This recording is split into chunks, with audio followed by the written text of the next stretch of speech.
Good morning everyone. তো কালকে অনেক কিছু খেয়ে আমার একটু শরীর খারাপ হয়ে গেছিলো। ভোরবেলা 5টার সময় উঠে বমি করেছি। তো তো এতক্ষণ রেস্ট নিচ্ছিলাম, এখন 10টা বাজে। ওষুধ টষুধ খেয়েছি, পেট খারাপ হয়েছিল একটু, ঠিক আছে। এত ভর্তি ঝুমু খেতে পারবে না। যাই হোক, এখন একটু খাওয়া দাওয়া হচ্ছে। চপ দিয়ে মুড়ি খাবো। নুন চিনি জল দিয়ে ভিজিয়ে মুড়ি আমি খেতে পারি না, আমার আরও বমি হয়ে যাবে আমার অবস্থা। চপ এনেছে, চপ দিয়ে মুড়ি খাবো। হ্যাঁ, আমি হচ্ছি মন্দিরা টু। আমি শরীর খারাপ হলেও আমি এসব খাই, না হলে আমার শরীর ঠিক হয় না। দিদি গেছিলো মাংস আনতে, তাও আবার আজকে মাটন হবে, সেটাও খাবো। খাবো আমাকে দেখাও। চপ মুড়ি আর সাথে রয়েছে রচা। দেখো এখন হচ্ছে চপা মোড়া। ব্রেকফাস্টটা কমপ্লিট করে নিই, তারপর আর সিঙ্গারা রয়েছে। এই যে একদিকে প্রেসারে বসিয়ে দিয়েছি মাটনটা সেদ্ধ হতে, আর এইখানে আলুটা ভেজে নেবো। তো শরীরটা এখন ঠিক লাগছে, তো আমি ওই জন্য রান্নাটা করতে শুরু করে দিলাম। না হলে যদি মনে হতো যে না শরীরটা ভালো লাগছে না, তাহলে মাকেই বলতাম রান্নাটা করতে, তাহলে মানে আমার উঠে দাঁড়ানোর অবস্থা থাকতো না। আর যাই হোক, আমি রান্নাটা করছি। সকালে আমারই যাওয়ার কথা ছিল মাটন আনতে, বাট আমার তখন ভালো লাগছিল না শরীরটা, তো আমি যাইনি। মেজদি আর বোন মিলে গেছিলো। তো রান্নাটা ওদিকে হবে। আর এখানে এই যে ছেলে মায়ের সাথে একটু ঘুরতে বেরিয়েছে, আমাদের ওপরে 2তলা থেকেই দেখা যাচ্ছে। আমি তাই তোমাদের সাথেও শেয়ার করলাম। আর আজকেই তো বাড়ি ফিরে যাব, দুপুরে খাওয়া দাওয়া করে একটু রেস্ট নিয়ে বিকেলের দিকে মেজদি আর আমি একসাথেই বেরিয়ে যাব। তো চলো দেখি রান্নাটা কীরকম দেখতে হলো। এই যে সবশেষে উপরে গরম মশলা আর ধনেপাতা ছড়িয়ে একটু ঢাকা দিয়ে রাখবো। হয়ে গেল মাটনের তরকারি, একদম লাল লাল মাটনের ঝোল, পাতলা ঝোল। কেরম দেখতে হয়েছে জানিও কমেন্ট করে। খেতে তো দারুণ হয়েছিল। তো আমার হাজব্যান্ডের জন্যও নিয়ে গেছিলাম বাড়িতে 3-4 পিস মতন, ও খেয়েছিল।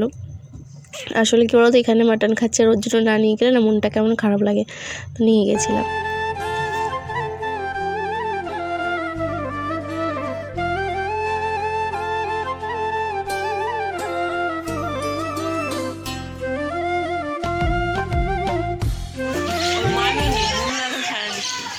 দেখি কাকিমা টাটা।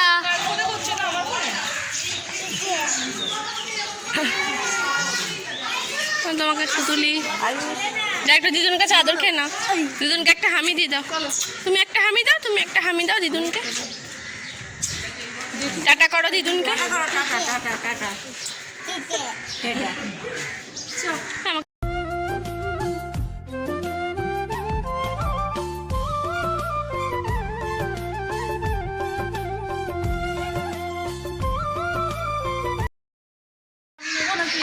কোথায় যাচ্ছ? চলো আমাদের ঘরে থাকবে। চলো আমাদের ঘরে থাকবে। আর নড়বে না। চলো মাকে ছেড়ে আর নড়বে না।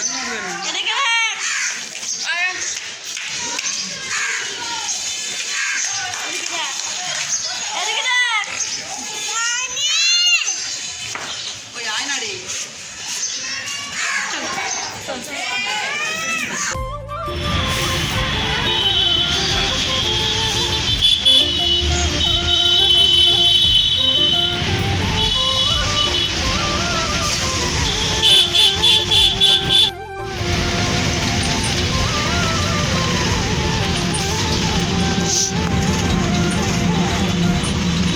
তো বাড়ি ফিরে আর কোনো ভিডিও করতে ইচ্ছা করেনি, আসলে মনটা খারাপ ছিল।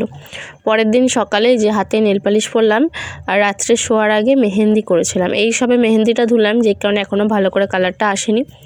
তো এখন এই যে আমি নেল পালিশটা পরে নিলাম, স্নান পুজো সব হয়ে গেছে। আর এখন যাব রান্না করতে। ভাতটাও বসিয়ে দিয়ে আমি স্নান টান করছিলাম।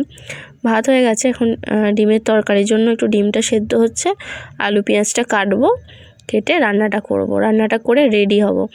আজকে যাব আয়ুষের স্কুলে, 2টো স্কুলেই আজকে খাওয়া দাওয়া রয়েছে।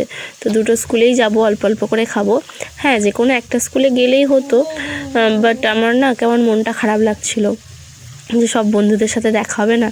আর তারপর সরস্বতী পুজোতে এখানে ছিলাম না, যেই কারণে 2টো স্কুলেই যাব। আর একটা নতুন শাড়ি নিয়েছি এই সরস্বতী পুজোতে পরার জন্য, সেটাও পরা হয়নি, মানে ওটা ভ্যালেন্টাইন ডের গিফট বলতে পারো, সেটা পরা হয়নি, সেটাও আজকে পরবো।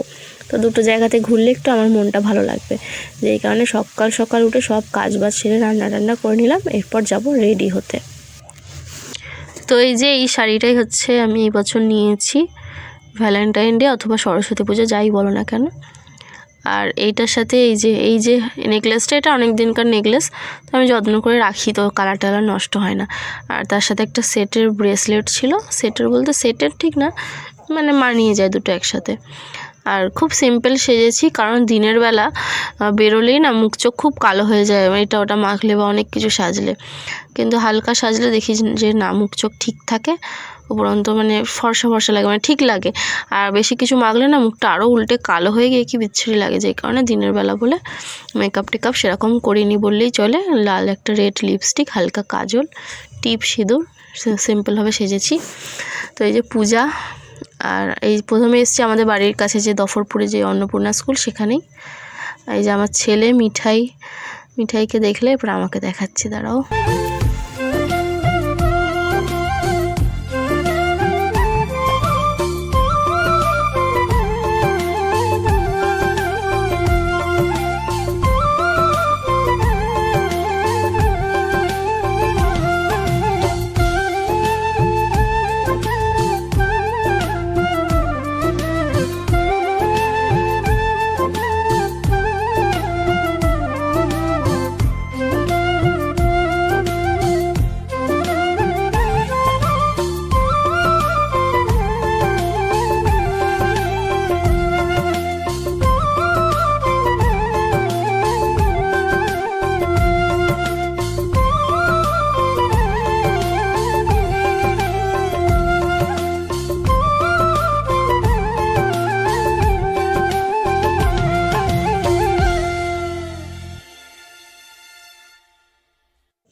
আমরা একদম ফার্স্ট ব্যাচে বসেছি, কেননা আমি তো ওই স্কুলে যাব, পূজারও একটা জায়গায় পৈতে বাড়ি নিমন্ত্রণ আছে, সেখানেও যাবে, যে কারণে আমরা একটু তাড়াতাড়ি এসেছি, ফার্স্ট ব্যাচে একদম বসেছি। তো এখনও আমাদের খাবার দেয়নি, মানে সবাইকে বলেছে বসে পড়তে, তো বসে আছি ওই জন্য।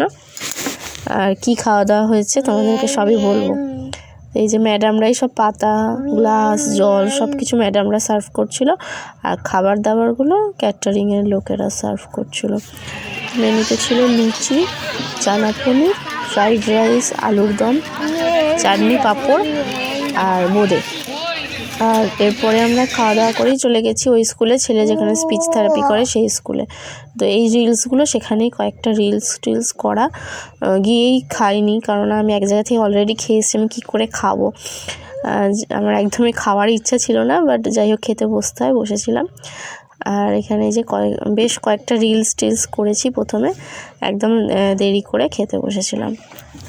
আর এইখানে মেনুতে করেছিল কড়াইশুঁটির কচুরি, চানা পনির, পনির দিয়ে চানা পনির, আলুর দম, চাটনি, পাঁপড়, আর দুটো করে লট চমচম দিয়েছিল, বাচ্চাদের একটা করে কমলা লেবু দিয়েছিল। এটাই ছিল এখানকার মেনু।